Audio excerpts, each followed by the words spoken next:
الله من الشيطان الرجيم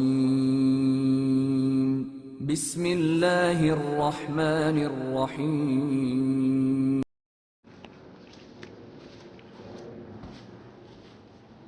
السلام عليكم ورحمة الله وبركاته. kusoo dhawaada kan waa videoga saddexaad ee noo socda ee ku saabsanaa biogas digester. maanta waxaan isku dayaynaa in aan tijaabino gaaskii nooga dhistay digesterka. haddaa fiirsatay video 1 mise video 2 video 3 waxay qusaysaa habkii aan ku tijaabin lahayn gaaska dhistay digesterka. balse intaas gudagal waxaan rabaa inaan wax ka cudur daarto digesterka hore aan ku sameynay video number 2 inay suurtagal weysay balse mid kale aan hagaajinay oo ka wasii fiican bakii hore cilado la xiriira daraadeed insha Allah aan inagu sheegi doono ciladahaas video kale oo aan ka sameyn doono. balse hadda waxaan hadal inagu daahan ee ila daawada habkii gaaska uu ku shaqeyn lahaa.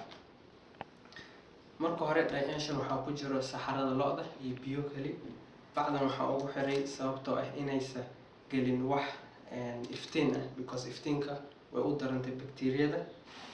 digesterka hadda aragtid wax simple wuxuu ka gooyn wax simple ah waa caagad oo tuubada meeshan aan kor uga dhijiyay iyo valve-kii meesha gaaska laga tijaabin lahaa. marka hadda ila daawada gaaska inuu shidmay in kale. bismillaahi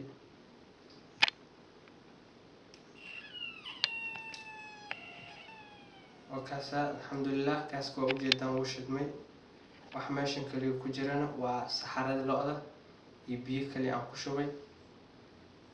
marka wakaasa ujeedaan gaaska waa light blue waa sababtoo ana waa gaas nadiif ah uu ka duwan yahay gaasaasha kale. marka ujeedaan fadlan ka faa'iideysta gaaskan faa'iidooyinka badan uu leeyahay especially meelaha tuulooyinka ee dhuxul mise geeda la isticmaal lahaa. systemkan ayaa samaysan kartaan waana system aad u sahlan samayskiisa. haddana waa mar kale ayaan shidayaa.